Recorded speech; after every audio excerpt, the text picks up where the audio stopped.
parasitology session. I have a bit of an imposter syndrome at the moment because I'm actually more an ecologist than a parasitologist. Although I have done work in the oh, it's working, cool. Is this working? Right? Okay. I've done work in the intersection between ecology and parasites, more on the effects parasites can have on their host. So I'm very pleased to chair this session, and finally we succeeded to upload the presentations. So the rules are always the same. You have ideally 10 minutes time for your presentation. If you go a bit more over, it doesn't matter, as long as we stay within the 15 minutes total, so including the questions. It would be a shame if you cannot have time for questions for each presentation. So, what was your name again? Sorry. Nam kindly will do this for me.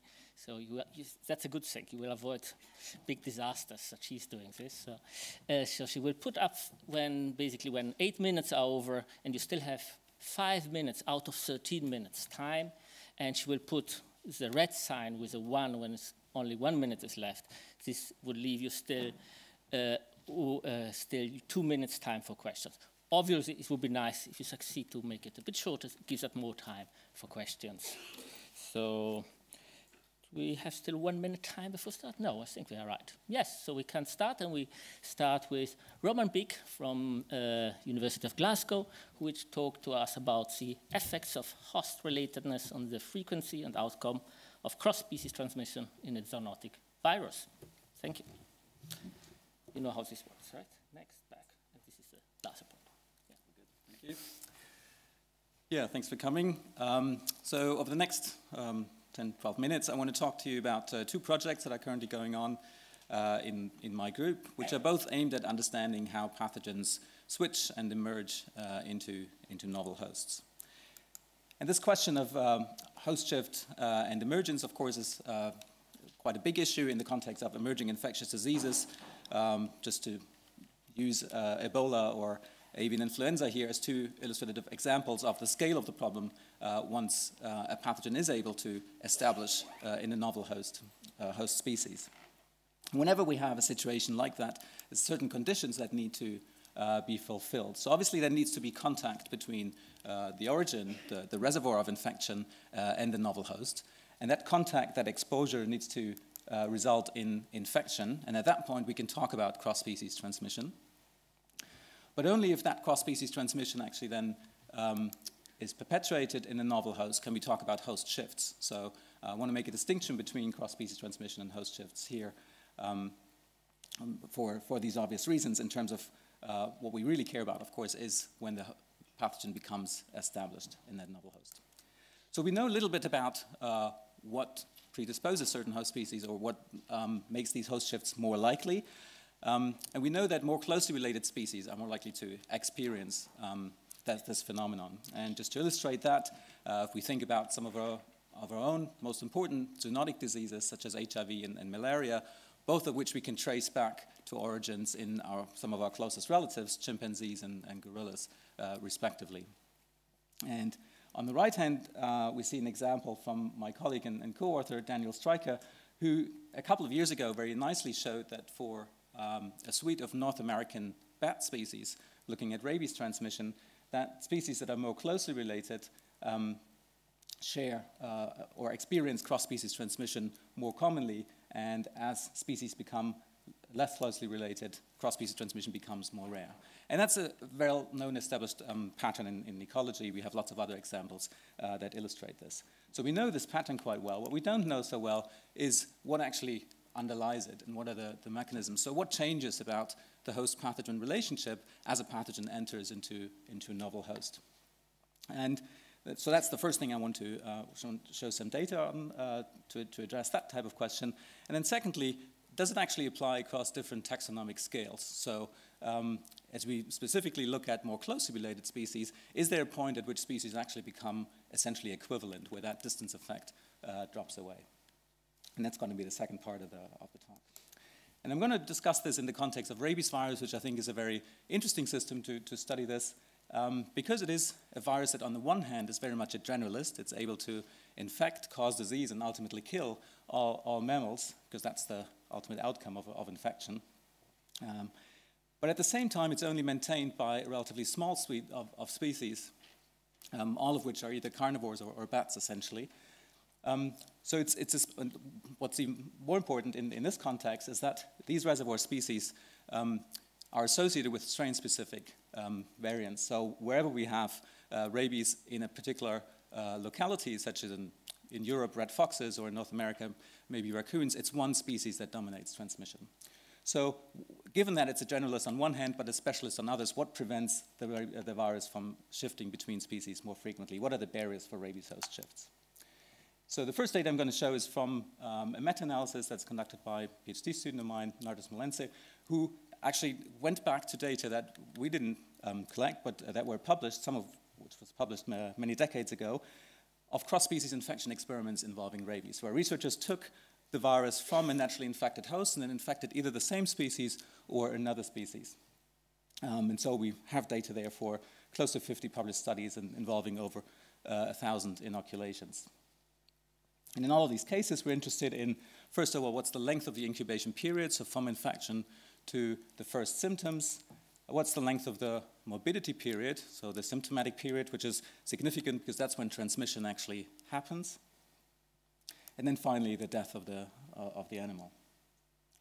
So I'm just going to show a small snippet of these data, which need a bit of explaining, because there are certain things that are difficult about the data because of the issue of censoring.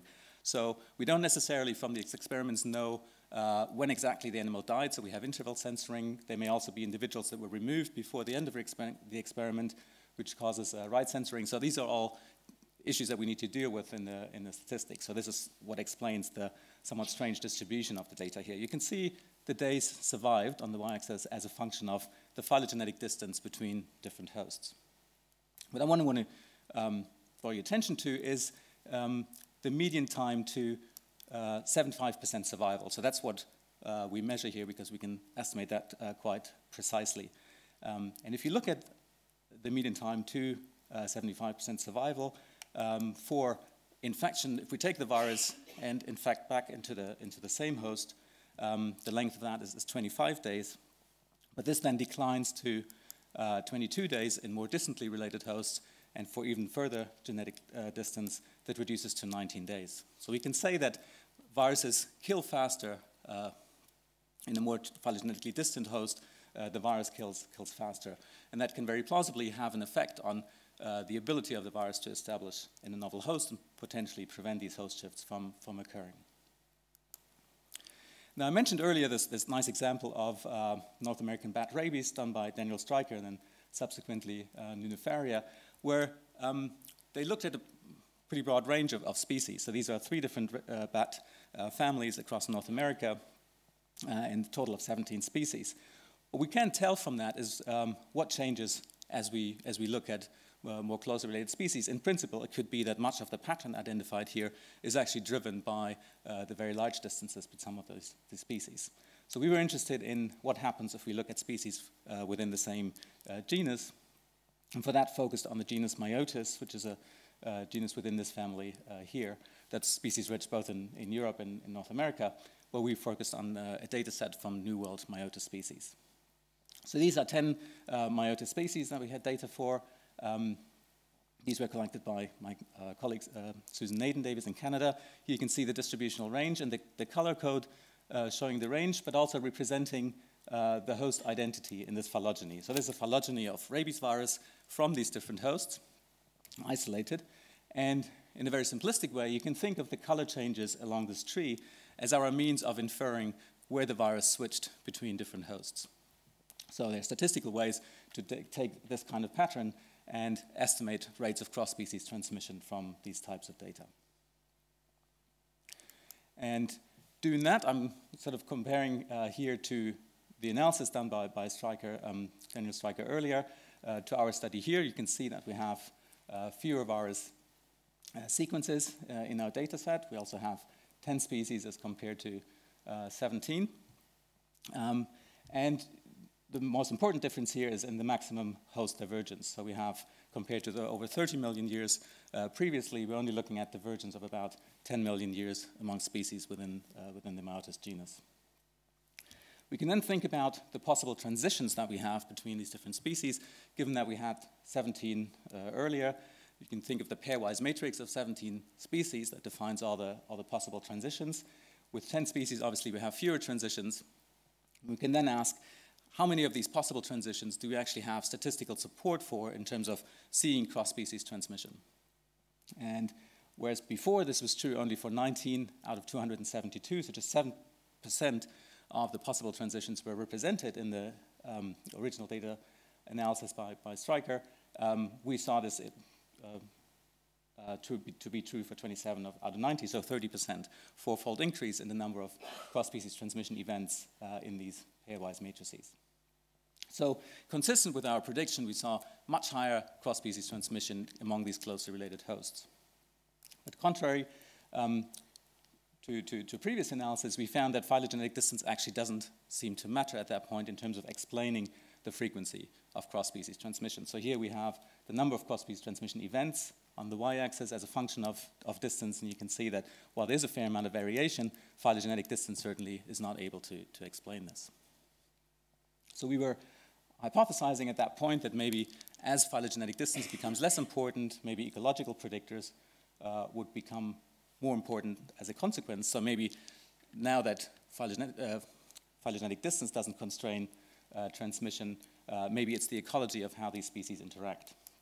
We didn't find much evidence for that, so these are three predictors that we tested: range overlap, foraging niche difference, and roosting niche difference. And if these had any support, then we would see inclusion probabilities here come up close to 1 and the conditional effect size be different from 0, which wasn't the case. However, using a separate type of method, so this was a phylogenetic diffusion GLM done in BEAST, we also used a separate method called multiple regression on distance matrices, and in this case, our best model did include host range overlap as a significant predictor, which was somewhat reassuring because that's consistent with what we know from the literature. And yeah, also makes sense because that really creates the opportunity for transmission. So in summary, the first part for the meta-analysis, we were able to show that for rabies virus, host distance does affect the outcome of an infection. And we think that even though these differences might be quite subtle in terms of the reduction in survival and the time to death, it's conceivable that this actually translates into a different ability of the virus to establish in a novel host. And you can think of this maybe in the context of virulence transmission trade-offs, where the virus would have to adapt and actually shift its mortality in the novel host in order to be optimally adapted and transmitted. And secondly, for the second part, we found that transmission among related hosts was much more frequent, consistent with our prediction, but host distance itself had no longer any explanatory effect in this zone at this small taxonomic scale. And I think this actually leads to interesting questions because we can ask about how generalizable this is, and not just for rabies. For example, I'd be curious to see how in carnivore rabies we would see a similar drop-off essentially, but also more generally in terms of whether we can define phylogenetic neighborhoods where transmission actually is possible and whether this is something that is generalizable. So with that, I want to acknowledge first and foremost Nardis Molense and Megan Wallace in my lab, Nardis who did the meta-analysis and Megan who conducted the Myotis work, as well as Katie Hampson, Daniel Stryker, and Mo Jacot at Glasgow, and my colleague Susan Naden-Davis who generated the rabies sequences. Thank you very much.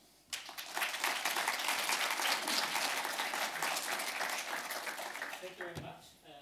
We have time for a couple of minutes for questions.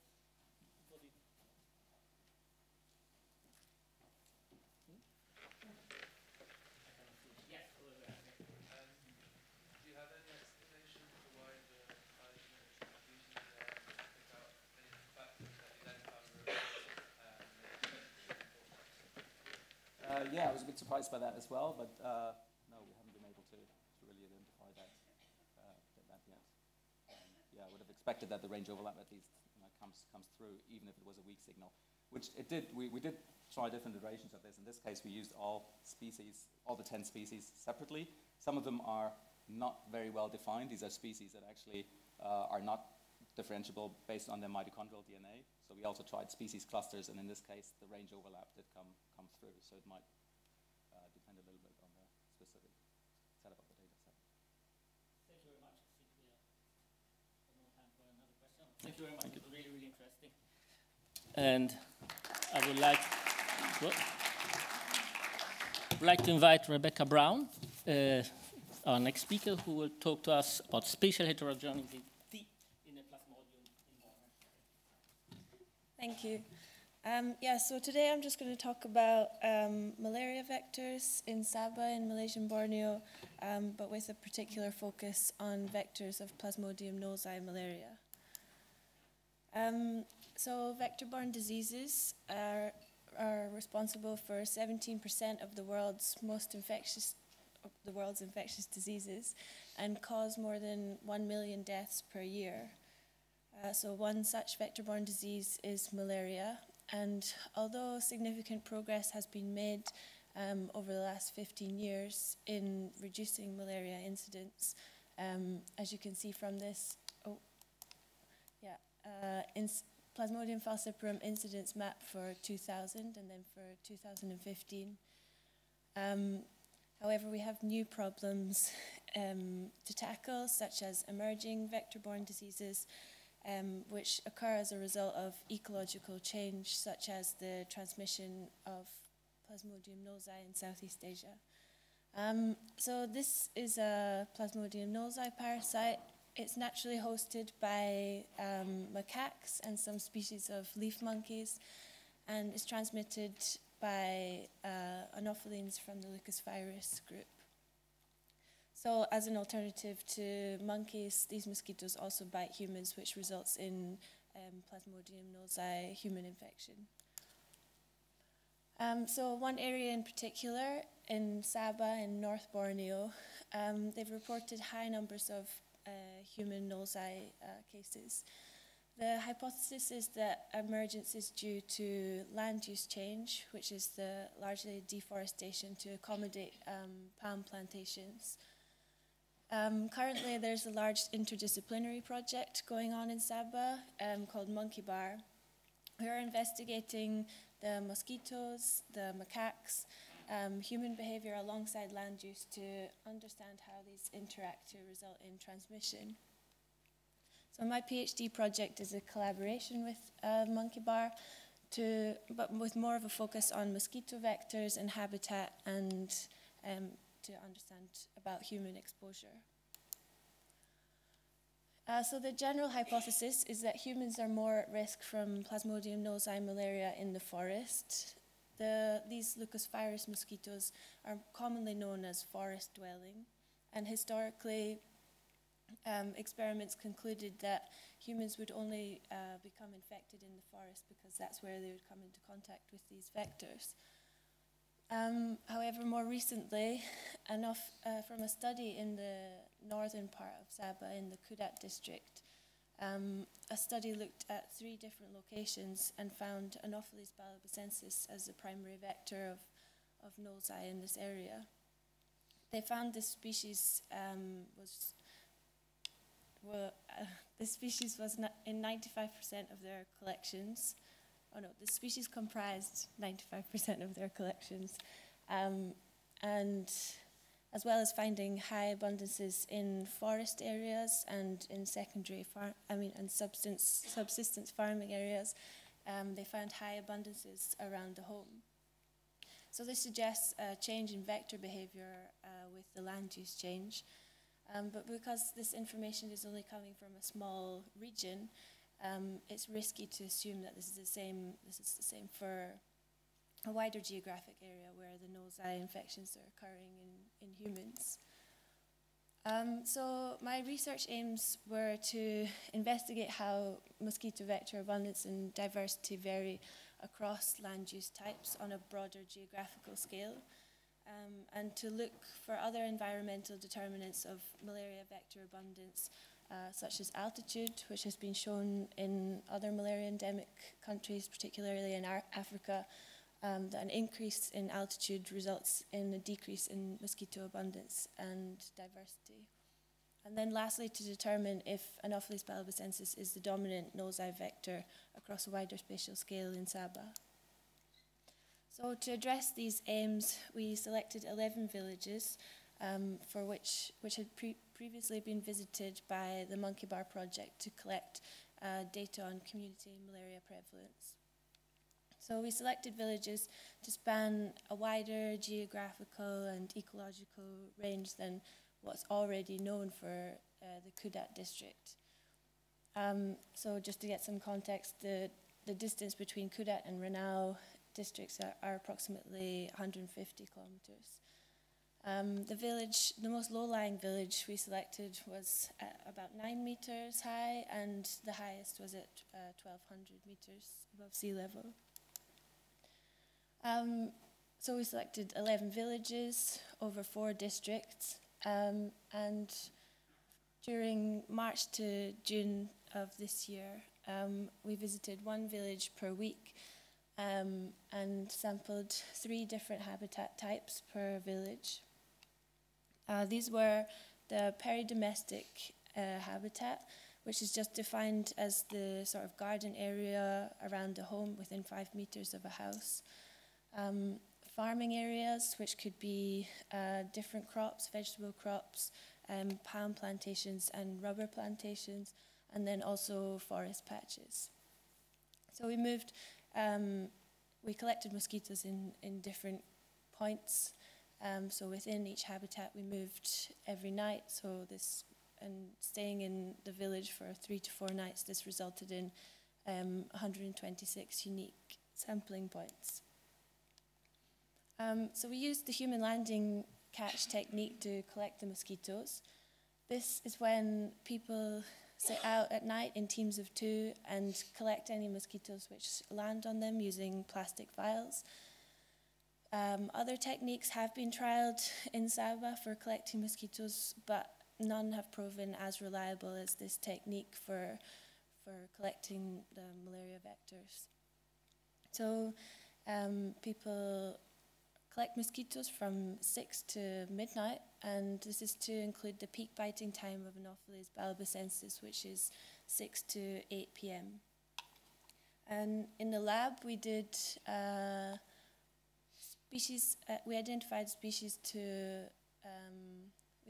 the Anopheles to species level, and then performed Plasmodium genus PCR on all malaria vectors. We also ended up collecting quite a high number of Aedes mosquitoes, which are responsible for dengue virus transmission.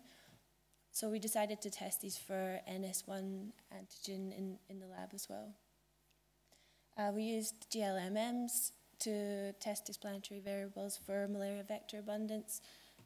So we're looking at elevation, district, habitat, and forest cover for this. So when we analysed the data, we found that habitat was a significant predictor of Anopheles abundance. And the Tukey's post-hoc test revealed that there was a significant difference in the malaria abundance collected in the village site in comparison to both farm and forest habitats. When we looked at other environmental determinants of malaria vector abundance, we found that both elevation and district were not significant in predicting malaria vector abundance.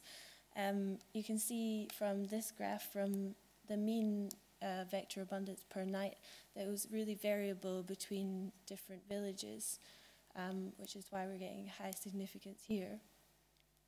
So we used the global forest cover data set by Hansen for 2014 to create a variable for the proportion of forest to non-forest within a buffer zone of 100 meters radius around each collection point. And we found this was significant in predicting malaria vector abundance, but not as strongly as just the more general habitat classification of near-to-home farm and forest.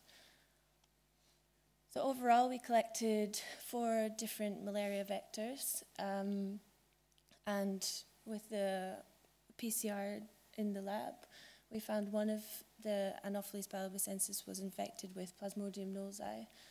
So just to put this into context with the results from the model predictions for the nightly abundance collected for 2 men, if they sat out every night for a year, they would possibly come into contact with 2 infectious bites. So the key findings were that higher abundances of malaria vectors were in farm and forest habitats compared to areas near to the home. This is really different to the Kudat area, where significantly higher balbicensis were collected in the village settlement than in secondary forest and farm areas. We found altitude not significant in predicting vector abundance across Sabah, and we noted high heterogeneity in Anopheles populations between villages. So in this study, we collected an overall low abundance of the Lucas virus group mosquitoes, so only 42, but this one Plasmodium gnolzi infection resulted in a high infection prevalence. So the paper here, which I keep referring to, they found a 3% infection in their Anopheles balbicensis.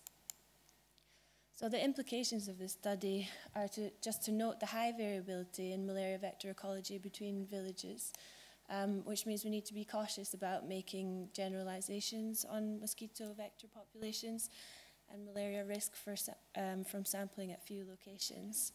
And with respect to land use, we had similar observations for small-scale farming habitats and forest patches, suggesting that these forest-dwelling mosquitoes are doing well in the palm and rubber plantations.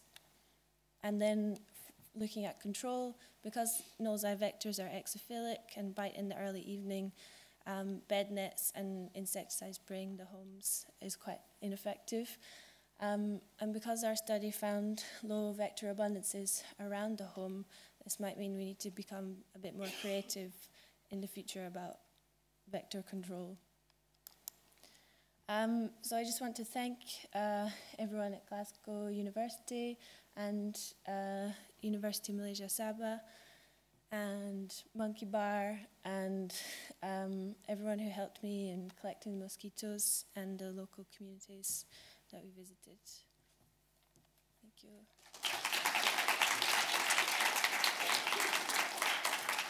Thank you. That was very interesting.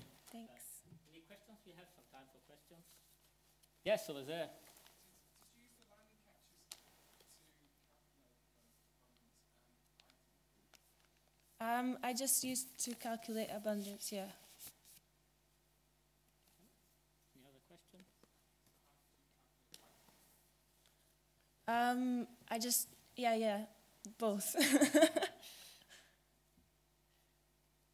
I have one question. It's not so serious, actually. How did you select your human landing ground? What do you mean? No. Who had to stay there to be bitten by the mosquito? No, I have a more serious question. How did you select the villages? Was there any criterion selecting the village? Because you show there is a strong effect of village, but also of habitat. Is it possible that they were actually correlated? So I had a lot of villages to choose from, and basically I wanted to look at elevation. So I just split them and chose one from each 100-meter range. I think, there was no effect of elevation, maybe because there's such a wide geographical spread, but this might be more apparent if I had more villages, like in one location. Yeah. Any other question? Yeah, over here.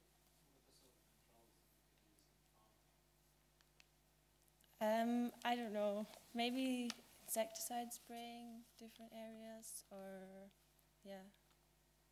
trying light traps. I'm not sure. Yeah. Any more? Yeah. Does malaria have any ability to modify ice behavior? How would you factor that into Yeah, very little is known about this for Plasmodium gnolzi in Anopheles balbicensis, particularly because it's really difficult to grow these mosquitoes in the lab. I know my colleagues are working on establishing a Balbosensis colony, but it's proving very difficult. Thank you. Yeah, I think it was cheers. really interesting. Thank you. Applause.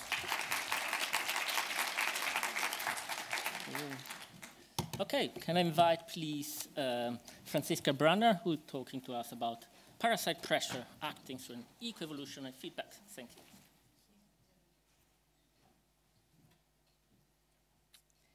All right, hello everyone.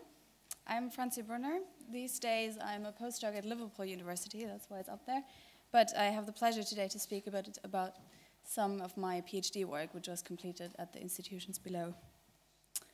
So, talking about eco-evolutionary feedbacks, let's look what those are to start with. So it's well accepted that ecology shapes evolution. Ecological conditions matter for selective pressures that organisms experience. But a more recent realization was that evolution can actually also affect ecological conditions. And this has only really been accepted with the realization that evolution and ecology can actually, the dynamics can happen on a similar timescale. So we had to really see that evolution can be rapid at first. So if we know that evolution affects ecology and ecology affects evolution, it's not far-fetched to think that those can actually become intertwined, and changes in evolution that have an effect on ecological conditions might then lead to a feedback again into evolutionary dynamics. And that's what's called eco-evolutionary feedbacks. The topic of a rapidly growing new field of research that has surprisingly not considered parasites. Even though we know that parasites are important both for evolutionary and for ecological dynamics, we know that parasites can, for instance, drive really rapid evolutionary changes in their host. One generation of selection can be enough to drive allele shifts in their host. And we know that parasites also are quite important and can change food web structures, so ecological setups. So we set out to do an experiment and see whether parasites actually matter for eco-evolutionary feedbacks as well, trying to see whether host parasite feedbacks can actually become connected to host ecosystem feedbacks. And because that is not complicated enough, we also wanted to see whether the state of the ecosystem in which any such effects would happen matters, and whether any effects we would find are consistent across states of an ecosystem. So specifically, we looked at whether a eutrophied versus an oligotrophic ecosystem would see different dynamics.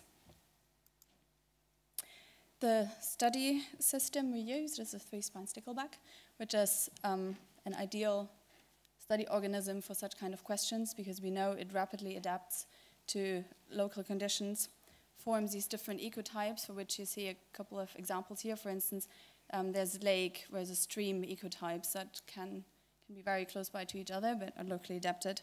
And we know quite a lot about the parasite community that these fish harbor as well. So what we did was setting up mesocosm experiments. You see one of those mesocosms here.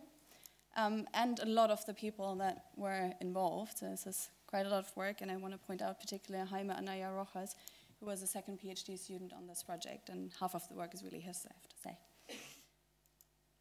So another view on those mesocosms, there were about 1,000-liter aquatic ecosystems set up with this beautiful view over Lake Lucerne.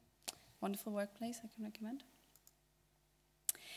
So this is the experimental design. We had an experiment that comprised of 2 phases. The first phase, where we wanted to see effects of a parasite on the host and translation of these effects into the ecosystem. And then in a second phase, the parasites and the hosts that were exposed to the parasite were taken out of these ecosystems. So there were only these modified ecosystems in which we introduced a new generation of hosts to see what their how selection on this next generation would change due to the manipulation of these systems by parasitized hosts before. So in a bit more detail, the experimental design of the first phase of the experiment. So we caught wild sticklebacks from Lake Constance and from a nearby stream. So we had lake and stream sticklebacks that went into their individual mesocosm. So each mesocosm would only have either lake fish or stream fish. 7 of those fish in each tank. After collecting these fish, we did disinfect them to get rid of the ectoparasites at least, and then experimentally reinfected half of the experimental groups with Geodactylus, a monogenean worm that lives on the fish skin and actually replicates on the fish. So within those experiments, there were parasite dynamics going on, as opposed to most other stickleback parasites that actually need intermediate hosts to replicate. And as I mentioned, we wanted to see whether in eutrophic ecosystems you would see different effects than in oligotrophic systems. So half of these mesocosms got a strong nutrient boost before the experiment started, and half of them got a low nutrient boost. So we had 8 different treatment setups replicated 5 times, so 40 mesocosms, in which these adult, either parasite-exposed or not parasite-exposed fish stayed for 7 weeks. Then we caught them from these tanks again and looked at a whole suite of traits, their response to the parasite, their diet. And at the same time, we looked at the ecosystem to see how the community in those ecosystems, so the zooplankton community, would have changed, and also ecosystem parameters like pH, nutrient distribution in different parts of the ecosystem, and so on. So finally, some results. First of all, this is the parasite levels at the end of those 7 weeks. And as you can see, the streamfish are actually pretty much resistant to this parasite, or at least they can contain the infection at quite low levels. The red symbols are the ones that we had exposed to the parasite. The black symbols are the controls. And then we have the low nutrient level tanks in circles and the high nutrient levels in squares. You can see that the controls, particularly for the lakefish, are actually not at 0. So our controls are not parasite-free. That's simply not possible with an ecosystem level experiment where parasites just get introduced with the water and so on. But the fact that we have a lot more parasites on lakefish that were exposed to the parasite by us means that our treatment did create a difference in parasite pressure, at least. So on to the diet of those fish. After collecting the fish, we looked at their gut contents, summarized here in a redundancy plot, so basically reducing all of the different species we found in those guts onto 2 axes. Basically, redundancy axis 1, a higher value would tell you that the fish would have eaten more nymphs and fewer cycloporids, for instance. And what we find is that parasitized fish eat different things than not experimentally exposed fish. At this level, at the gut contents, it was only a parasite effect. When looking at the zooplankton community in those tanks, we actually found that it mattered both whether the fish had been exposed to the parasite and what ecotype those fish were. Excuse me. So basically, in this first phase of the experiment, we could show that parasites select a pressure on the host, obviously. We can see that in gene expression responses of the host, which I haven't shown you due to time constraints. And I'm happy to chat about that later if you're interested. We can see differences in host diet based on whether the fish are exposed to parasites. This translates into the surrounding community and into ecosystem properties. So for instance, nutrient distribution in the system would be different depending on whether parasite-exposed fish were present or non-parasite-exposed. So this is quite cool already, but it gets even better because we were then able to see what effects these changed ecosystems would have on the next generation of hosts. So this is the experimental design for the second phase of the experiment. You see the same treatments, but those were the treatments imposed during the first phase of the experiment, that's why I shaded now. There were no further manipulations. We simply introduced the same mixture of juvenile sticklebacks that we had bred in the lab from parents from the same populations that the first phase fish came from. So each tank would get a mixture of lake, stream, and hybrid juvenile sticklebacks, which were left in those tanks for 3 months. And then we basically just collected whatever had survived and looked mainly at survival rates of those different stickleback types and then, again, at the gene expression responses to the different environments. So what we have here is selection against each of those juvenile types. So what you're looking at is a selection coefficient against each type. So a higher value basically means the type did worse. And we've got the lake, the hybrids, and the stream juveniles in tanks for each of those treatments of the first phase. So basically on the left, those are the tanks that had lake fish in them in the first phase. Those are stream adults that had manipulated the system. Adjacent to each other would be parasite-exposed adults in the first phase versus non-parasite-exposed, and then the higher nutrient exposure and the lower nutrient boosts in the beginning. What I want you to look at is mainly the lake fish. You can see they differ quite a lot between those treatments and how they survive. And it's actually a three-way interaction effect. So basically, lake juveniles depend really on how the ecosystem has been shaped by previous ecotypes that were present, by the previous presence of the parasite, and that again is contingent on the nutrient levels in the environment. So for instance, the lake juveniles seem to be doing particularly badly if lake fish had been present before, and those had been either exposed to the parasite at low nutrient levels or not exposed to the parasite at high nutrient levels. So to summarize, I've shown you that we can trace parasite effects through the host, its diet, the surrounding community, into an ecosystem, and that these changed ecosystems actually then have a feedback into the selection effects on the next host generation. So you can say that parasites are actually involved in eco-evolutionary feedbacks, and particularly host-parasite interactions might actually be quite important for these, as the ecotype of the fish that had been present and that had been exposed to the parasite also matters. So with that, I want to thank all the people involved in this work that helped making this possible, particularly Jaime again and my PhD advisor, Chris. And thank you for your attention.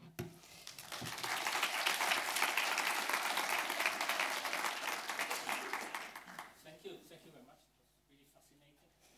Experimental design was really interesting. Any questions? I hope there should be some questions. Yes, over here.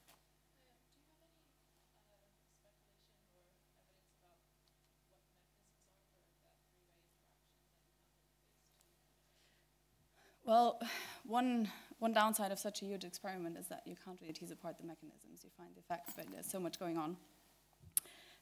So basically, no, this would be the next thing to do, try and take little bits of this out. So we started looking at feeding rates under parasite pressure and no parasite pressure, see how these fish really shape their communities, and then see what that basically leaves in terms of available food for the next generation. So it's probably related to that basically major food sources get depleted if the previous generation just has to go for that if they're exposed to a parasite and basically need more energy, something like that. Any more question?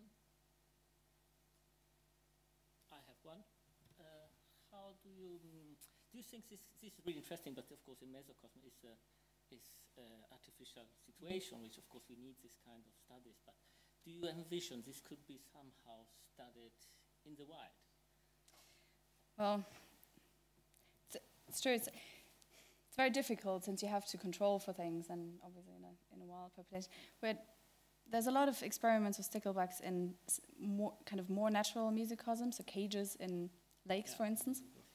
So this is one avenue of doing this, but there you can't control for the zooplankton community because that would just freely defund between those cages and the outside. So I think there's just different stages along the realism and experimental continuum, so to say, where we can do experiments and just see how consistent things are. And yeah, no, I'm thinking. Well, I've worked on alpine lakes in the Alps where brook trout have been eradicated. Recently, we are eradicating them now in the Ampelomyces National Park. But that could be a situation where you have actually different densities of fish in different lakes. Some have been introduced, some not. So you have different zooplanktonic communities. Yeah. Something. Yeah, of course. And there's experimental lakes in a few places, but that's usually things that you can't replicate enough to really show these effects, unfortunately. Okay. Any other question? No? Well, then thank you very much. It's really interesting. Our next speaker is Steve Parrott, who talked to us about local adaptation at higher trophic levels. Cool. Yeah, hi. So I'm Steve Parrott. I'm going to tell you a little bit about my current project, which I'm doing at the University of Helsinki. I work on hyperparasite infections in a plant pathogen metapopulation.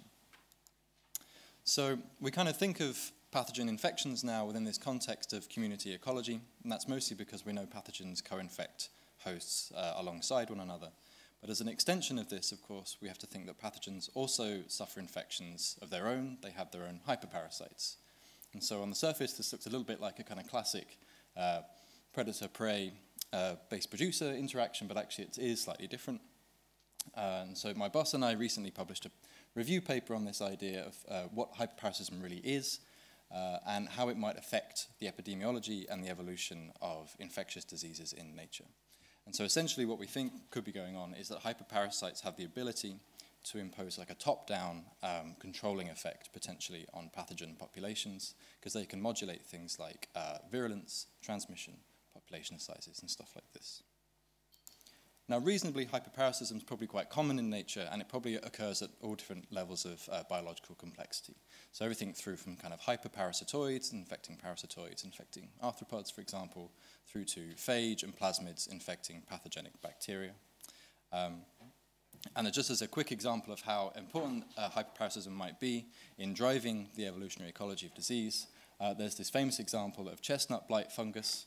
So chestnut blight fungus infects chestnut trees, and in North America at least, this is really quite bad for the chestnut trees. It completely alters the demographic of the tree populations. But if the blight fungus itself is infected with a virus called hypervirulence-inducing virus, that reduces the fungal growth rate, which in turn reduces the virulence it kind of imparts on the chestnut trees themselves. And that has a very fundamental effect on both the population dynamics of the fungus and the effect on the tree populations.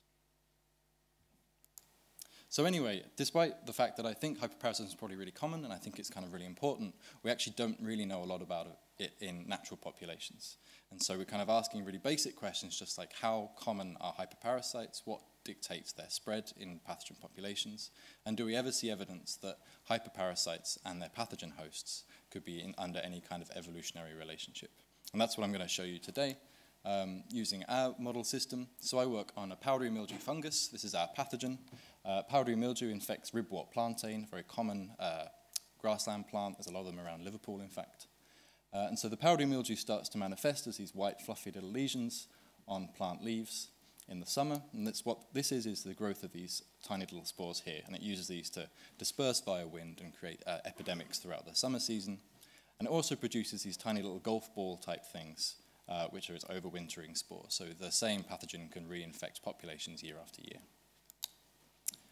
The group that I'm a member of study this across the Åland archipelago in southwest Finland, where the pathogen exists as kind of a classic metapopulation, maintained through local extinctions and then regular colonizations of populations of the host plants. There are around 4,000 populations across the Åland Islands. The hyperparasite of interest is another fungus called Ampelomyces. When an Ampelomyces spore finds itself near powdery mildew, it invades the powdery mildew tissues, including both of those two types of spore structures, and essentially just hijacks the tissues, uses up all the nutrients, and makes its own spores. And so that can create these little brown spots here, are the hyperparasite, where it's cleared like a plaque in the mildew lesion on a leaf. And then this is one of those overwintering spore structures that instead of housing a bunch of powdery mildew spores inside, now just has dozens and dozens of hyperparasite spores. So it's really nasty. The mildew really doesn't want to get infected with this stuff. So my first question was, I wanted to know whether or not the infection dynamics between the pathogen and the hyperparasite could be dictated in a sort of genotype by genotype manner. Do we see variation in infection outcome depending on the strains that we're using? So I took 5 powdery mildew strains and infected them with 3 hyperparasite strains on detached leaf in the lab. So it's just one genotype of susceptible plant. One of the nice things about this system is we can grow the hyperparasite in media, so I can control like the dose that I'm giving the powdery mildew. And what I do is I give it enough time to establish, and then I score whether or not it has established, and I also score the severity of the infection on a categorical scale.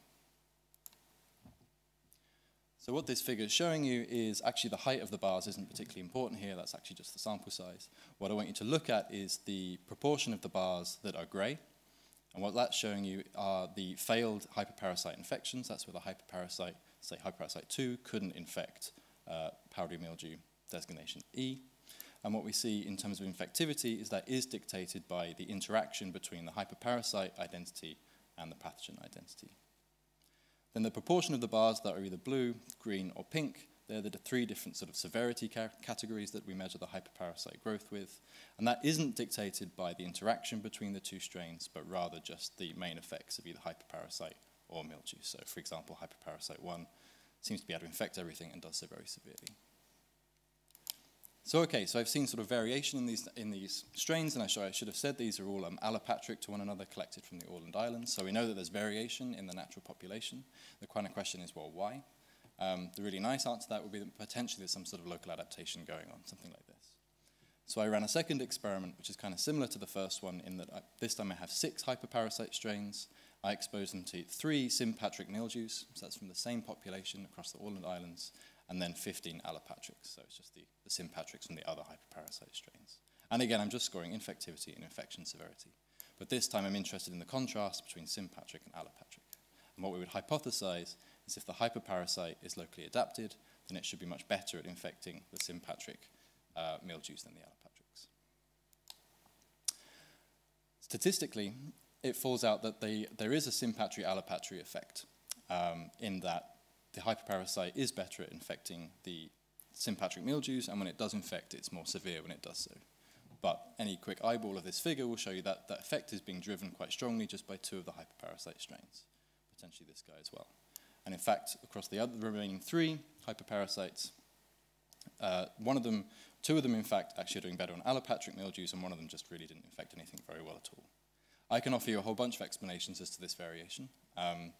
My favorite being that we have a very dynamic co-evolution going on, and what we're doing is we're just catching different stages of the co-evolutionary process, where the hyperparasite is ahead, and then potentially where the mildew is ahead, or alternatively, just the strength of selection across the different populations is really, really variable.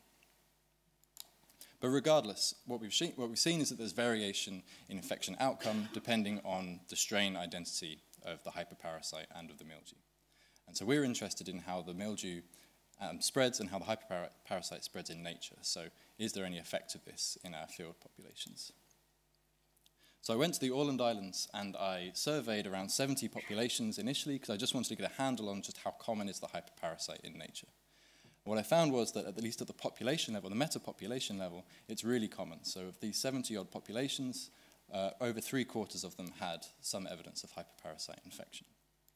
But we know this dynamic can occur at different spatial scales, so I also took a subset of 13 of these populations, and I followed up to 30 mildew-infected plants over a whole season, and then sampled them at the end, so I could use a qPCR method to screen for the hyperparasite, and then genotype the mildew host using a suite of SNPs, which was developed by a collaborator. And the idea here is to try and look at whether or not we see the hyperparasite clustering by mildew genotype. So the first thing to kind of note from this is, although I said at the metapopulation level the hyperparasite is quite common, within populations it's reasonably rare. So always less than about 50% of those mildew-infected plants have the hyperparasite infection. And then in terms of looking at whether or not the hyperparasite is clustering by the genetic identity of its host mildew, we see no evidence that this is the case, although this is kind of a difficult thing to interpret because actually the mildew pathogen was way more diverse than we anticipated. And in fact, we have a lot of multilocus genotypes, which are only represented by between 1 and 5 mildews in the data. But even if I truncate out those really rare genotypes and then reanalyze just for the more common genotypes, there's no statistical signal that the hyperparasite is indeed actually clustering by certain pathogen genotypes. What we do find, though, is that the hyperparasite is more common in mildew-infected plants if that plant is playing host to multiple pathogen genotypes. So if you have mildews co-infecting the same plant, then you're almost twice as likely to find the hyperparasite also present on that plant. But the overriding signal we actually got from this data was that the hyperparasite is spatially clustered within these populations. So these panels here are just kind of the geographic configuration of the plants that I was following within each one of these patches. The little pink circles are the mildew-infected plants that have the hyperparasite, And little empty circles are the ones that don't. And using a couple of measures of spatial clustering, so one would just be the connectivity of plants to all the hyperparasite infections within the patch, and then just using latitude, longitude to correct for some spatial correlation, both come out and say that yes, in the majority of cases where we have enough hyperparasite in a patch to actually run the analysis, it is clustering spatially. So for example, they're all sort of, the hyperparasite infections are together here. And this is pretty strong evidence for actually just the hyperparasite at the local scale kind of being dispersal limited. So although we're seeing that genetic effect in the lab, we're not seeing it so much in the field. So just some quick conclusions. So at least in the laboratory studies we see that infection dynamics really do vary among strains and among strain combinations. Potentially this is being driven by local adaptation, although I want to follow this up with a lot more evidence first before I fully claim that. But then when we go into nature, we don't see the same evidence for these genotypic effects. In fact, it's kind of the spatial ecology of the pathogen seems to be the overriding factor determining, the hyperparasite determining hyperparasite infection. So with that, I just kind of want to thank you guys for listening, but also my boss, Anna-Lisa Leiner, and my co-authors, Benoit and Rachel, and then a lot of this field work was done by Hanna, Paulina, Krista, and Sarah. Thank you very much for listening.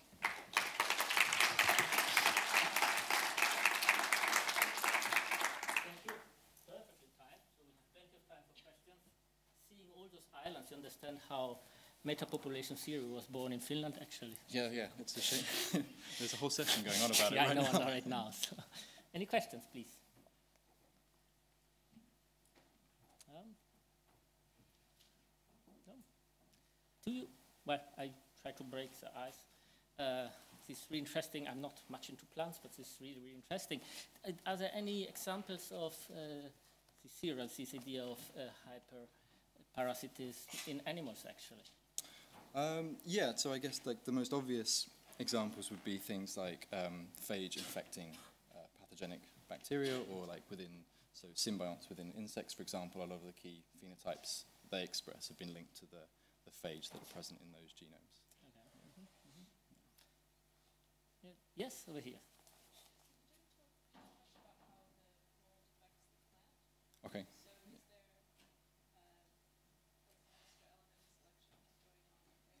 Yeah, so, Can you repeat the question? Yeah, so you're asking about how the interaction between the plant and the mildew can impact on the hyperparasite as well. Yeah. So, I mean, other work going on in the group is very much just focused on the mildew-plant interaction, and we know there's a very strong evolutionary G by G interaction going on there. It's very difficult experimentally to kind of tease apart all three levels at the same time within this system. Although I do have a bit of evidence I haven't shown here that plant genotype, so resistant structures in the plant, and then attack with a hyperparasite can affect different life history stages of the mildew at different points. So one can affect like the establishment on host plants, and the other can affect its ability to disperse between populations. Okay. More questions? Yes? Is your hyperparasite completely horizontally transmitted? Do you think you've got vertical transmission there with that impacts on prevalence and so on? Yeah, so I analysed a bit of data like 2 weeks ago that shows there might be a small bit of sort of pseudo-vertical transmission occurring. So the pathogen spores disperse as clusters normally, and then if one of those spores happens to have the hyperparasite hyphae growing in it, then you can have the mildew establish, and then it gets reinfected with the same hyperparasite that its parent mildew also had. So yes, I mean that's something that could impact on these dynamics. We still have time for a question? Yes, yes, thank you. You could say that your system is following like an adaptation, extinction colonization. So I guess the group will get those extinct as well. Do you have evidence of when the mildew was extinct, that the population as the hyperparasite was extinct as well? Now does it come back? Yeah, no, that's a really good question.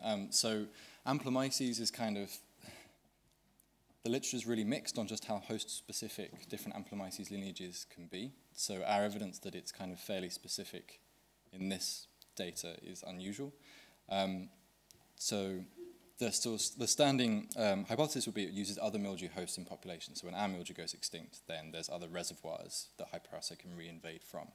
I'm currently using some microsatellite genotyping to try and work out if that is actually the case. Are the hyperparasites on our mildew the same as the local hyperparasites on all the other plant species mildews? So we don't know is the answer at the moment. Okay. Well, there's one short, one more. Thank you very much. Okay. It was really, really interesting. I invite Silke Bauer, who's talking us about how infection can alter animal migration. Maybe wait just half a minute that people sit down. Thank you very much. Yeah, thanks very much. I could actually put it also differently and ask whether migratory animals are effective and efficient spreaders of parasites. Well, the short answer to this is, well, it depends on the migratory host and its parasite, of course. But hang on for the long answer, please. So you might have been aware of all the discussion of migratory animals being spreaders of parasites. Just recently, the outbreak of avian influenza, migratory water birds have almost instantly been blamed for their spread. But there's also a lot of other parasites that are implicated, where migratory animals are implicated in their spread. And indeed, migratory animals do establish unique geographic links. They visit multiple habitats and encounter a greater parasite diversity than perhaps resident species. And they interact also with a wide range of species, so, which is just schematically drafted in that figure here, where you have, for instance, a migratory animal going from a non-breeding to a breeding location via different intermediate sites. And in all of these sites, it encounters a resident community with which migratory animals interact. And so they can drop or bring parasites, introduce parasites to this community, but then pick up also new parasites and bring them with their movement from site to site. But then there's also a whole suite of mechanisms or processes that could act to the contrary.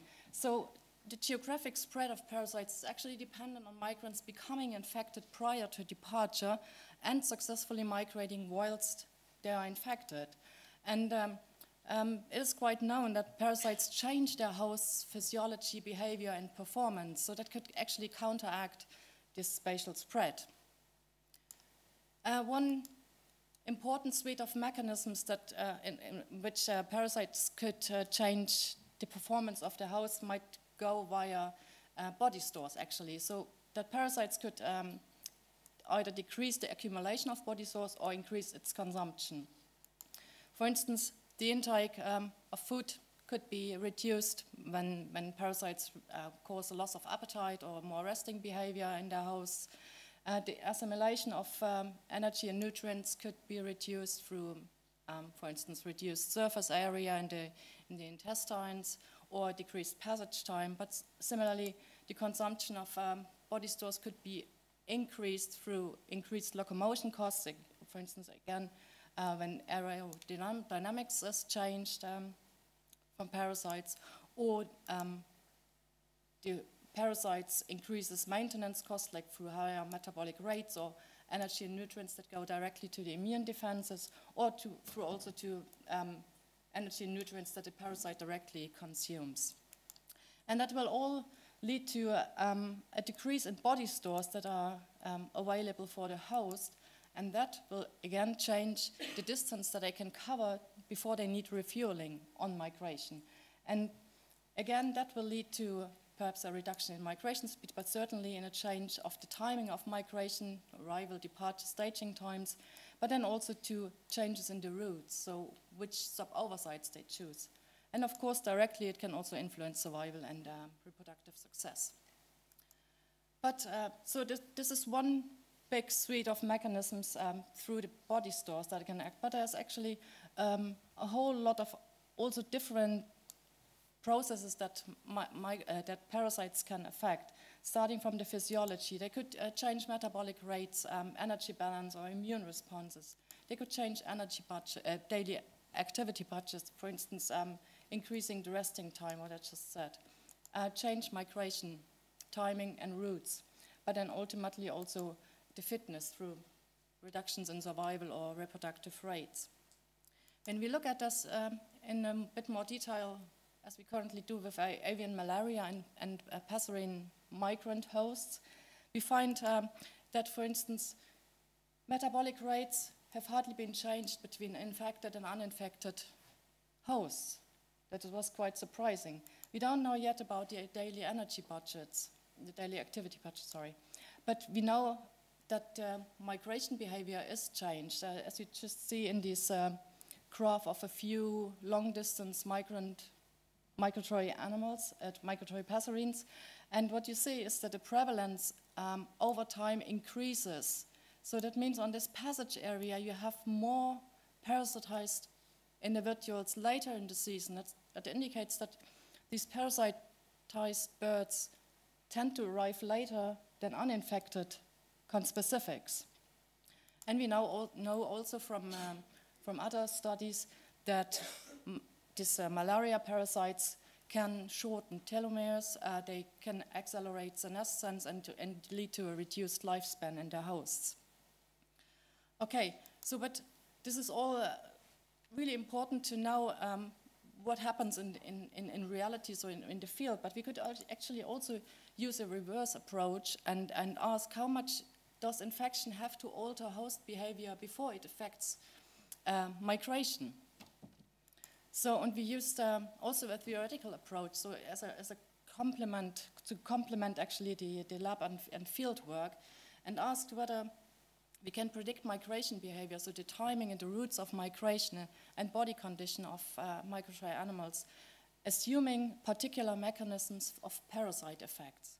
And I'd introduce you just one brief result of that, and that is applying that model to one specific migratory animal. This is a white-fronted goose that migrates from wintering grounds in the Netherlands and to its Arctic breeding grounds in Russia via a number of intermediate stopover sites.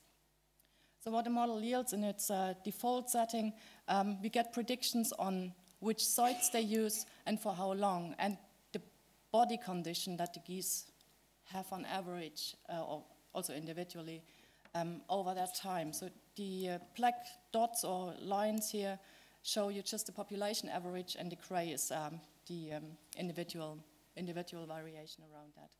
So the details actually don't matter too much, but what we did now is changing a few specific things that could be altered by parasites. And in this case that I show you here, we just changed the daily energy expenditure. So assuming that parasites increase energy expenditure for their hosts. If we do that, okay, we get also predictions on what sites they use for how long. And what you see, just comparing these two, is they suddenly use different sites or use their usual sites for much shorter time, and they have a lower body condition. We can do this, of course, increase that even more, and then you see even more pronounced effect that body condition is even lower here, and that migration behavior is significantly changed from the default case. Okay, of course, we've did this also for a range of other processes that we think could be affected by parasites, but come to me afterwards if you want to know more about that.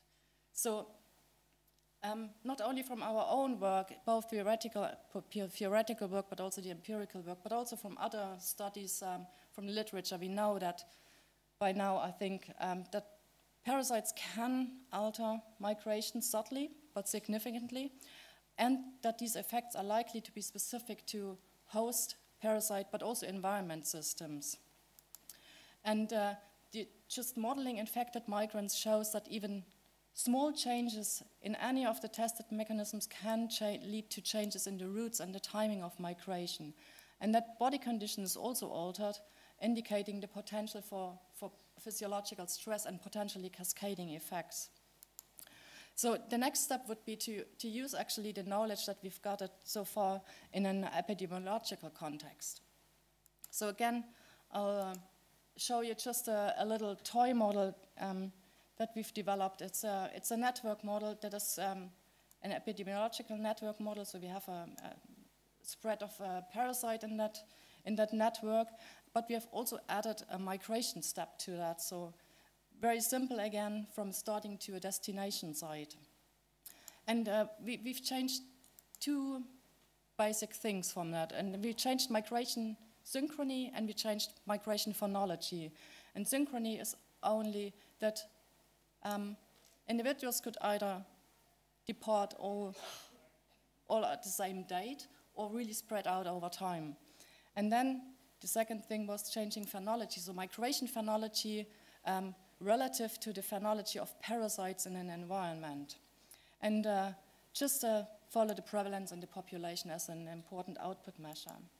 So the results of that simple model is quite interesting. So we have, in that case, when we change the synchrony, so the gray bars in the background, so we have either this asynchronous migration spread out over time or all at the same day from this site of origin to a destination site.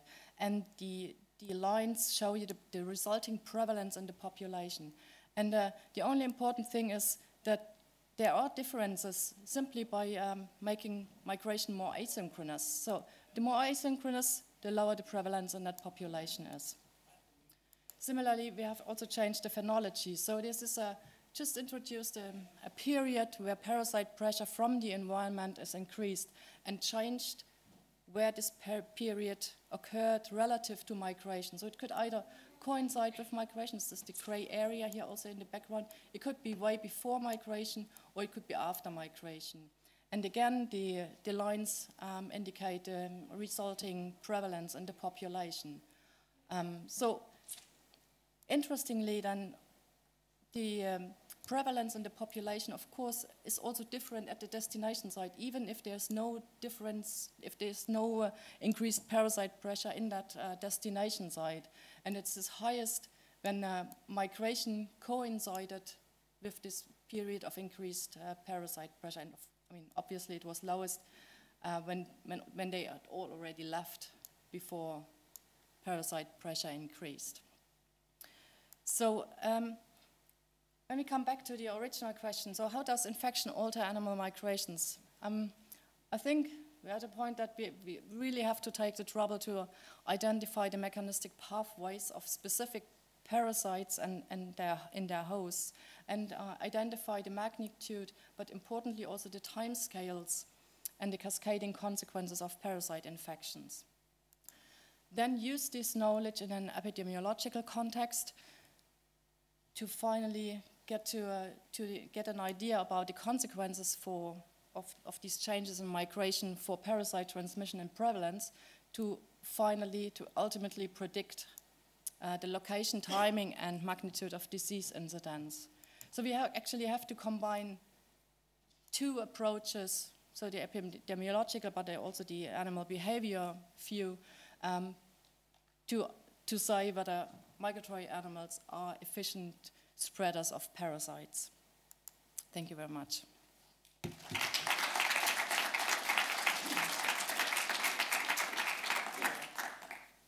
interesting. We have time for a couple of questions. People come in and out.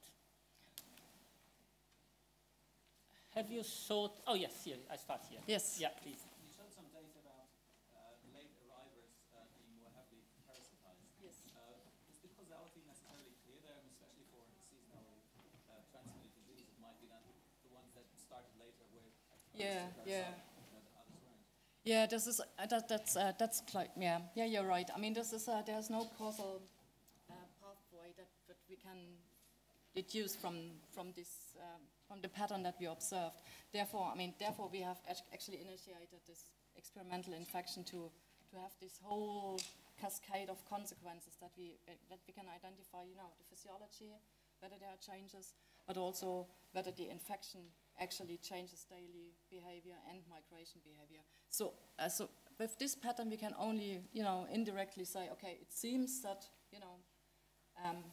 parasitized migrants appear later at this site. But there's lots of difficulties with interpreting that pattern in that way. So So you could also say that, okay, they're coming from a different site of origin, so they could be in a site where there are more parasites or more vectors, or where transmission is generally higher. But yeah, you're absolutely right. There's no causality in that thing. It's only a one piece in the puzzle, let's say. Yeah. Okay. One short one more. Yes. Yeah, that was a very interesting presentation. So I'm just wondering, are there any data sets where, for these passerines that migrate across Africa and things like this, where people are misnetting them at different stages along the migration, and is there differences in the birds that are dying about their infection rates, for instance? Are there any data sets like that? No. Short answer is no. That's really the problem. I mean, we hardly know anything what happens out of their European breeding grounds. So I mean, we can say a few things about where they got parasitized, because there are few strains. So if you look at the lineages, the parasite lineages, there's something known on whether they are global strains or whether they are African or European strains. So you can know, can say something about where they picked it up, but yeah, not more than that. Yeah, there's hardly anything that that we have something for the full year, yeah. Thank you very much. Our next speaker is Thierry Boulinier, who was our chair yesterday, so I'm exchanging favor. He's taking a long leap from antibodies to albatross conservation. Thank you.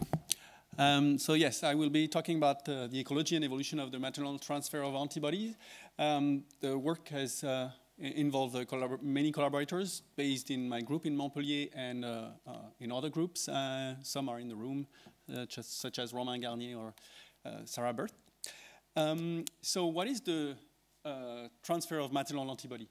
Well, in vertebrates, when there is exposure to parasites, the humoral acquired immune response leads to the production of different immunoglobulins, and notably AGGs in mammals and AGY in birds. And those antibodies can be transmitted to the offspring in birds through the egg yolk with a reabsorption from the yolk sac by the offspring, and in mammals through the placenta and or the milk and colostrum. They can be transmitted to the offspring also. What is the role of these antibodies that are transferred from the mother to the offspring? Well, it's well known in domesticated animals and humans. One clear role is potential use to protect the juvenile. In the poultry industry, vaccination of hens is commonly done to protect chickens, the chicks from deleterious effects of viruses. You can also produce a lot of polyclonal antibodies in a very efficient way, by extracting the antibody from the egg yolk. A very important characteristics of these antibodies that are transferred from the mother to the young is that they are temporarily present in the offspring. Basically, they are catabolized over the period after hatching in birds. And in chickens, what is known is that within 2 weeks, it's difficult to detect antibodies circulating in the offspring. But what about in natural system and for wild species? We've been interested by this topic for a few years, especially in wild animals, well, wild birds and wild colonial birds, for instance. You can imagine that on the colonies, during breeding, the offspring are exposed to different parasites, either directly transmitted parasites or ectoparasites, for instance, that are transmitting microparasites. The current lines of research that are developed on this topic are dealing with this kind of question. What factors are affecting the transfer of maternal antibody? Environmental, genetic factors. What is the effect of the transfer of the antibodies on the immune response of the offspring? What is the effect actually in the field of the transfer of the antibodies on the fitness of the offspring? And finally, what factors are affecting the temporal persistence of maternal antibody in the offspring? And this is the topic I will be dealing with today, especially. In mammals, there is no formal comparative study that has been done, but there are contrasted decay pattern of the antibodies after birth. In rodents, the antibodies are going through the placenta, but also through the milk, and there's a long period of postnatal antibody transfer. In ungulates, it's through the colostrum just after birth that the antibodies are uptaken. In humans, as for measles, for instance, there is a persistence of the antibodies of several months. What about birds? There is no clear suggestion that the persistence may vary among species, or maybe in small passerines there are suggestions that actually the antibodies are decaying very fast or faster than what is known for chicken. But overall, what you can read in the avian immunology literature is that there is a relatively fast decay of the antibodies, and that within 2 weeks they're hardly detectable. But we've been working with long-lived seabirds and interaction between parasites and long-lived seabirds for a while, and we came out with the prediction that these antibodies in this kind of species, which live a long time, could persist more than 2 weeks. At least we could imagine that adaptively, it would be adaptive for these species to have such a trait. This would be linked with the slow development of the immune system during the long growth of the chicks on the colony, and during this time, the long risk of exposure of the parasites during the breeding season. So we tested that hypothesis in kittiwakes, the species I've been working on for a while, and we clearly didn't find this pattern. What we found is that the antibodies were going down as fast as in chickens, so we had fast decay of antibodies between hatching and 10 days of age. What about other bird species with even slower development? This was a bit disappointing, but we tried that with another more long-lived species, a species, the Corys shearwater, of the group of the Procellariform, so including albatrosses, really long-lived species, very high adult survival rate, very long chick rearing period. In kittiwakes, it's 35 days. The chick stays in the nest. In these species, they stay 3 months in the nest, and so they have a slow growing period. Yeah, this is work done notably with Raul Ramos and Romain Garnier a few years back. And for this, as we had done with kittiwakes, and as you will see we've done with other species, we implemented a transgenerational vaccination design where we vaccinated females. In this species, it's possible actually the same year to vaccinate the female before it is going to lay eggs, in which it will transmit antibodies. In most species, we have to vaccinate the females a year before because we capture them on eggs or on chicks. And we used a killed vaccine against Newcastle disease virus to standardize the antibody response and what we could track in the blood sampling of the chicks that we carried out after hatching.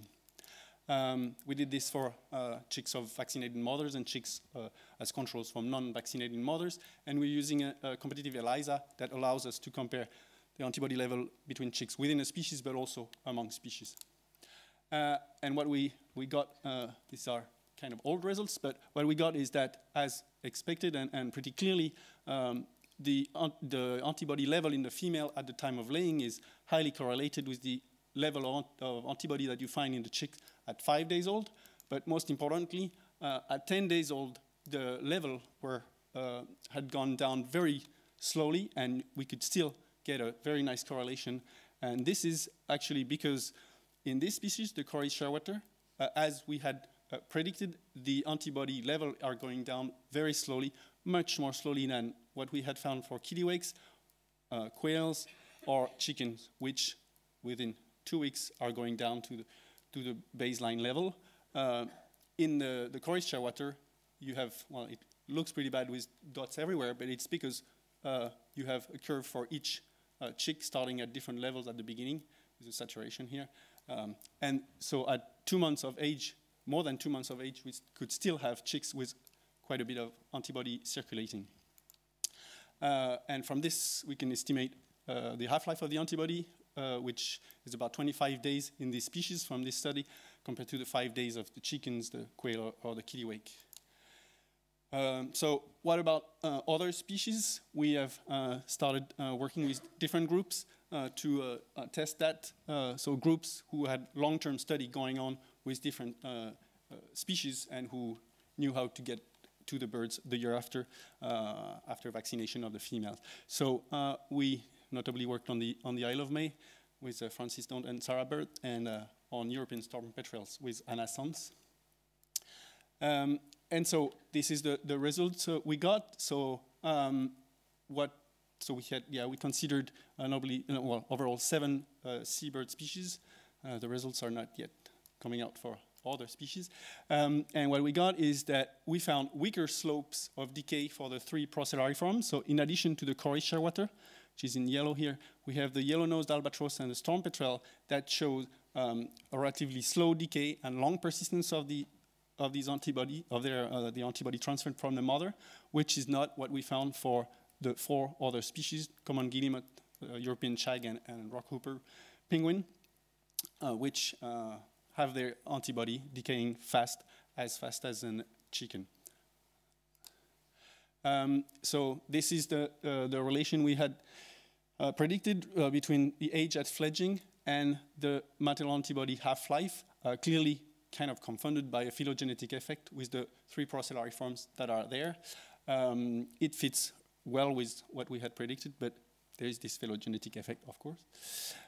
So in conclusion, maternal antibody in the 3 procellariform species that we considered persisted much longer than what was known for birds in general, in line with their extreme life histories and the prediction we had. We're testing that with other species, seabirds, but also other non-seabird species. But what is the mechanism behind this? And also we'll see what are the implications of these kind of results. So what mechanism may explain the variation in persistence of these maternal antibodies? We have not gone very far on this topic, but we have some ideas. We actually wonder whether we could find differences in the structure of the immunoglobulin of this kind of species and a receptor that is involved in some molecular interaction with the immunoglobulin. I'll go just briefly for sake of saving time, but this is an illustration of how in mammals an interaction between the constant part of the heavy chain of the IgG immunoglobulin is interacting with a receptor and is explaining how the half-life, the life of the immunoglobulin is maintained. And basically, there is an interaction between, a binding between this part of the immunoglobulin and the receptor when the endosome part is becoming acidic, and basically it's saving the antibodies and putting it back into the circulation, into the blood circulation. What is interesting is that this kind of receptor are the same receptor that's involved in the transfer, in the placental transfer between the blood of the mother and the offspring.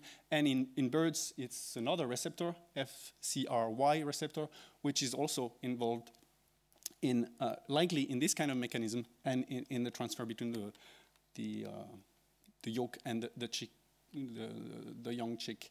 And so we wonder whether there is some kind of molecular thing going on there, and we're exploring this. Eco-epidemiological implications of this long persistence of antibodies in some species. Well, first, one thing is, what is the meaning of the seroprevalence estimated from chicks of different ages? If you sample chicks at 1 month or 2 months in this kind of species, and if you find that a few of them are positive in terms of antibodies, does it mean that they have been exposed since they hatched? Or was it their mother that was exposed 5 years before? So in terms of epidemiological meaning, this is quite different. Another topic which is exciting us over the last few years is the potential use of a vaccine in case of an infectious agent that would be killing chicks. In our case, this is the case of avian cholera. We wonder whether we could use a vaccine to protect albatros's chick by vaccination of mothers. Why would that be especially interesting?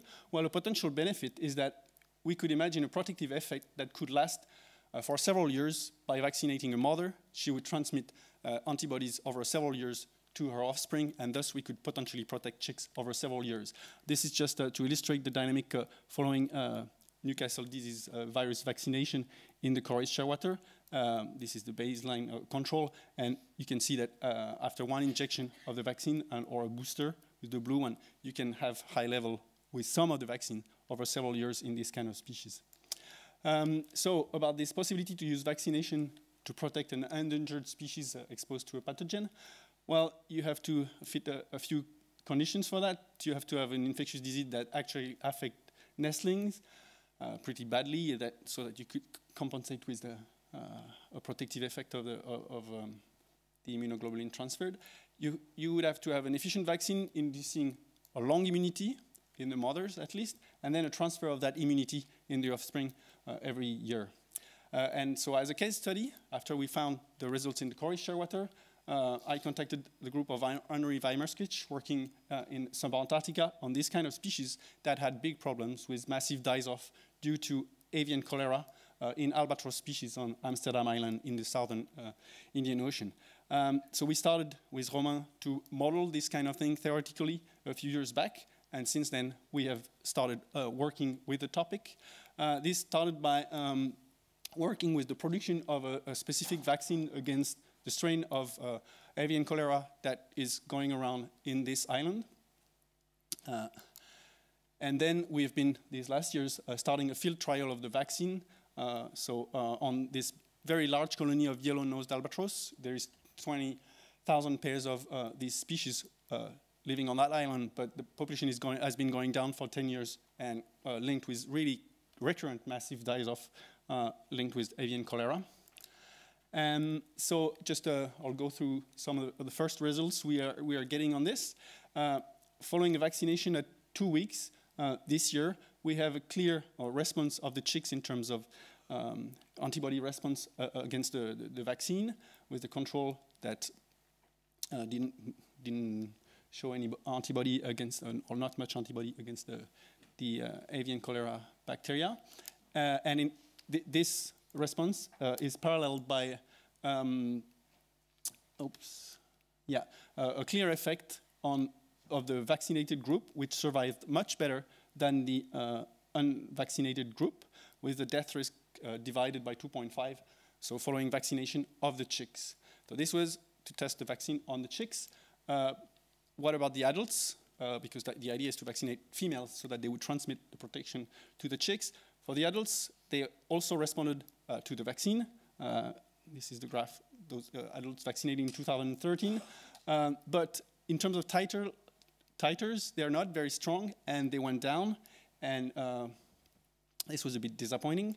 And so we have evidence that they're transmitting maternal antibody against avian cholera following our vaccination, but the levels are not very high, and the prevalence, for instance, at 5 days, we have just 50% of the chicks that are receiving antibodies that we can detect, and they go down relatively fast.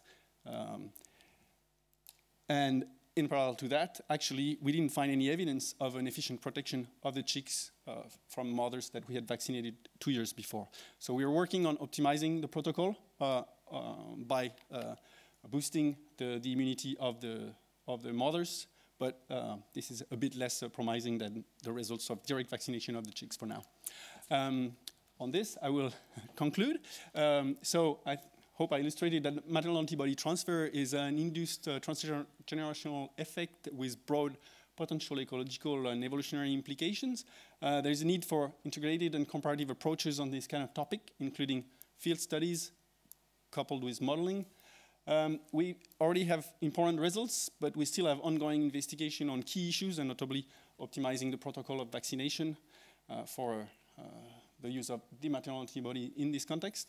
I think this kind of study stresses the importance of combining ultimate and proximate approaches, and also the link between basic immunology in that case and applied approaches, such as for conservation of these rare species. Okay, and I thank you for your attention. I may have taken a bit of time. I think it showed also really nice the power of scientific collaboration between different groups. So, well, no, what am I doing? Yeah, sorry. Now, Barbara Chiron, who is talking resistance evolution in the wild. Thank you very much. Ticks and with them the pathogens that they transmit are currently on the move due to climate change. So this means they are currently undergoing a range expansion to higher elevations as well as higher latitudes. And this is of public health concern, but it's also a natural experiment that allows us to track resistance evolution against tick-transmitted pathogens in a natural host population. So really to track evolution in action in the wild. And in my group, we are interested in one particular tick-transmitted pathogen, Borrelia afzelii, the most common Borrelia genuspecies in Europe and one of the causative agents of human Lyme disease or borreliosis, the most common vector-borne illness in Europe. And here you can see this classical Lyme disease symptom, this rash that is developed around the site of a tick bite if an infection has occurred. However, what is important to keep in mind is that humans are really just accidental hosts of Borrelia. The natural system consists of Borrelia, ticks that act as a vector, and small rodents such as this spankwall here, which are the natural hosts of Borrelia afzelii. And when you go out in the field and catch spankwalls, you will find that they're often heavily infested with ticks. So they're full of ticks on the ear. And we know that a large proportion of ticks is Borrelia infected. So these animals are constantly exposed to the spirochete. Yet only a relatively small proportion of voles in natural populations are actually infected with Borrelia. And this highlights that natural Borrelia hosts have evolved potent resistance mechanisms that help to reduce or control an infection. And we are interested to understand these resistance mechanisms, and especially the evolution of Borrelia resistance in populations that have become newly exposed to the spirochete. And in the work I would like to present you today, we used a combination of bottom-up and top-down approaches to identify targets of Borrelia-mediated selection in the wild. So in a first step, we used the candidate gene approach. So there is quite a lot of interest in the biomedical field to identify pathways of Borrelia defense because of its relevance for human health. And this biomedical research has identified one immune gene, innate immune receptor called toll-like receptor 2, or abbreviated TLR2, which seems to play a key role in the recognition of Borrelia and the initiation of a whole cascade of immune responses against the spirochete. And in the first step, we were interested to see if we can transfer this knowledge from the biomedical field into an ecological meaningful context to identify targets of Borrelia-mediated selection in the wild. So we set out to monitor a bankwall population here in the southern tip of Sweden. We took ear biopsies from all the individuals, extracted DNA from the samples for toll-like receptor 2 sequencing, and the detection of Borrelia afzelii infection using qPCR to test if we find associations between naturally occurring toll-like receptor 2 variants and a Borrelia infection in the wild. And indeed we did, so we found quite a strong relationship between toll-like receptor 2 genotype in this wild bankwall population and the likelihood of being Borrelia infected with animals that were carrying 2 copies of this variant that we called C2. They were much less likely to be Borrelia infected compared to these individuals here that were carrying 2 copies of the other variant that we called C1. And importantly, there was no difference in tick load between the genotypes. So the animals don't seem to differ in their exposure to Borrelia, but rather in the likelihood that Borrelia can establish itself in the host depending on its toll-like receptor genotype. So we did find an association between naturally occurring genetic variation at this candidate gene and the likelihood of being Borrelia infected within population. And we also found an association on a larger spatial scale. So in a second step, we moved to this larger spatial scale. So we obtained samples of bankwall populations from all across Europe. We sequenced all these samples for toll-like receptor 2 and then tested if we find an association between the frequency of this protective variant that we had identified in the within population study and the risk of Borrelia infection in a country. So this risk differs dramatically across countries in Europe. And indeed, we found quite a strong relationship between the two, with the protective toll-like receptor 2 variant being much more common in countries where Borrelia infection risk is high. So both within populations and on a larger spatial scale, we do find that candidate genes identified in this biomedical research field, they can be informative for field studies and to understand host-parasite interactions in a natural setting. But of course, we need to have good candidates, and this is not the case for all systems. And even if you have good candidate genes, as was the case in our study, of course, every single gene will only explain a small proportion of the total variants that we see in resistance. So we were interested to see if next-generation sequencing approaches can contribute to identifying new or additional targets of parasite-mediated selection in natural systems. So for this second study, we used a new setup that we have in the Swiss Alps, so a total of 16 bank-hole populations distributed across elevational gradient ranging from about 500 to 1,800 meters above sea level. And the interesting aspect about these different populations is that they differ markedly in both Borrelia and tick abundance. So we then used samples from 7 out of these 16 populations. So we used only populations where Borrelia was very abundant, and we restricted our samples to adults to ensure that difference that we see difference in infection status that we see is not just due to a difference in exposure, but really difference in resistance. So we used a total of 170 adults from 7 locations for genotyping by sequencing. And this resulted in about 800,000 SNPs, which were reduced to a bit more than 20,000 after strict quality filtering. And then we used these 20,000 SNPs for genome-wide association within each of these 7 populations. And we were very much aware of our very small sample size. We were very much aware that we have very low power.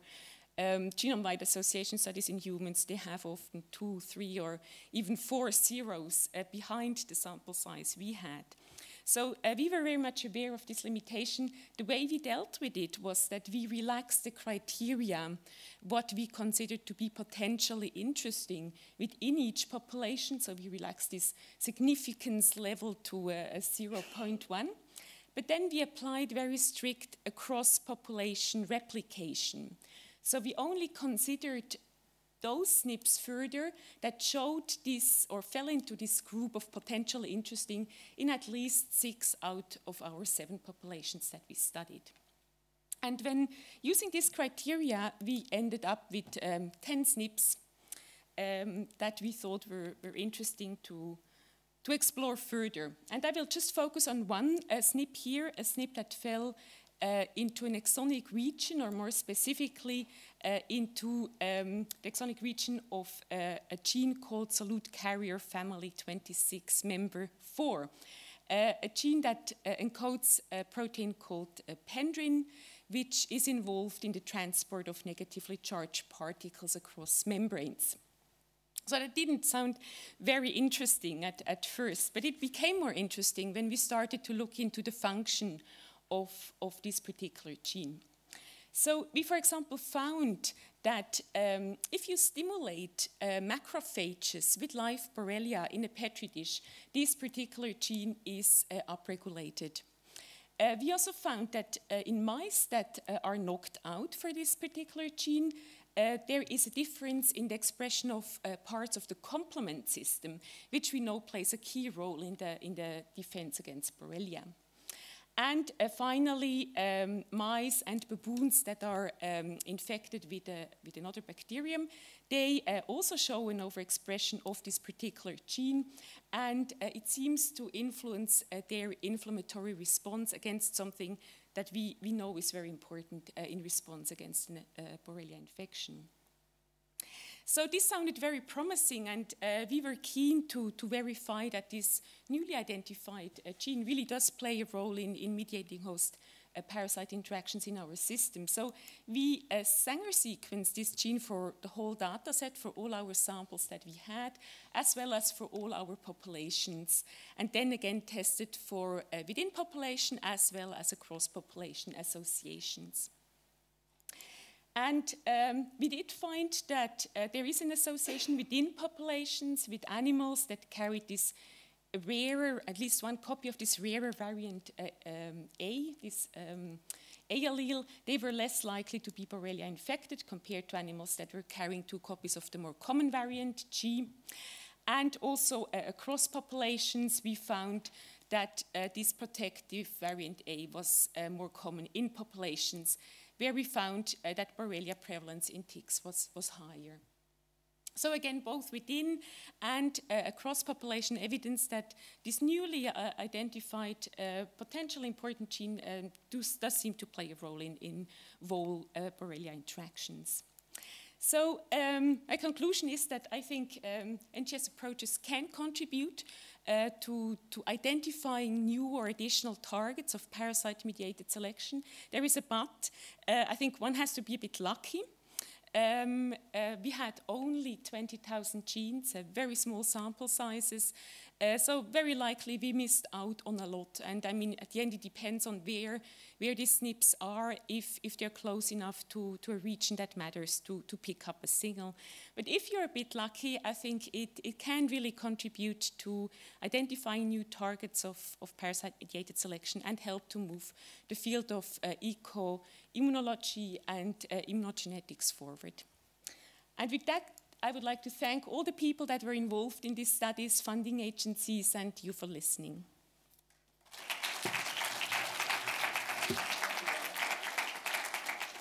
If you think this was small sample size, you should work on marmots, but yeah, maybe.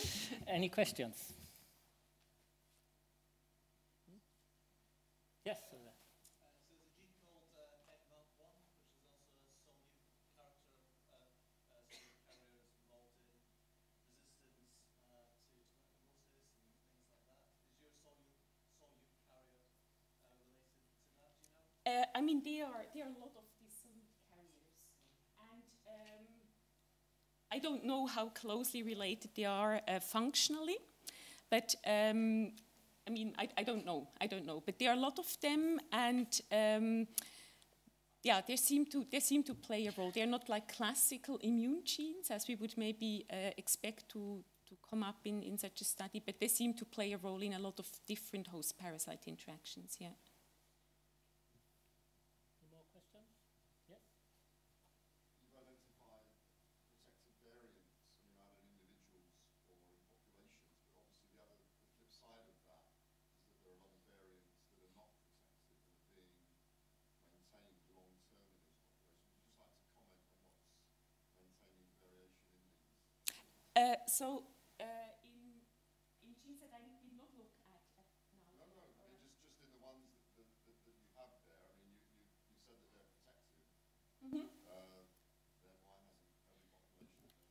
Yeah. So I think this here. So I think it is actually very interesting. So the fact that the protective variant is not common everywhere. So we have here, for example, in countries where there is very little, very few Lyme disease incidents, so very low Borrelia abundance. So there, this protective variant is rare, and it indirectly suggests that there are costs associated with having this allele in the absence of the risk of being infected. And interestingly, they are, so similar patterns, this is now for toll-like receptor 2. So in toll-like receptor 4, for example, it is known in humans that there seem a variant that is protective against malaria. seems to be associated with some immunopathology. So there seem to be these costs of having these protective variants if you don't need it, basically. And I mean, this is just an idea. We don't have evidence for it at the moment, but this could explain why there is this variation and why these protective variants are rare in populations where disease risk is low.